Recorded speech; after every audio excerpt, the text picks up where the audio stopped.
Segundo os moradores da Vila de Lindóia, esta é uma das maiores fogueiras da região norte, com 20 metros de altura e 60 metros cúbicos de refúgio de madeira certificada.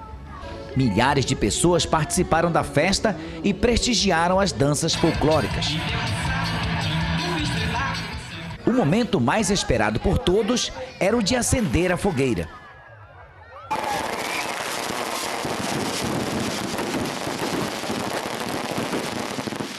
A festa da fogueira tem como objetivo manter viva a tradição e a cultura folclórica da nossa região.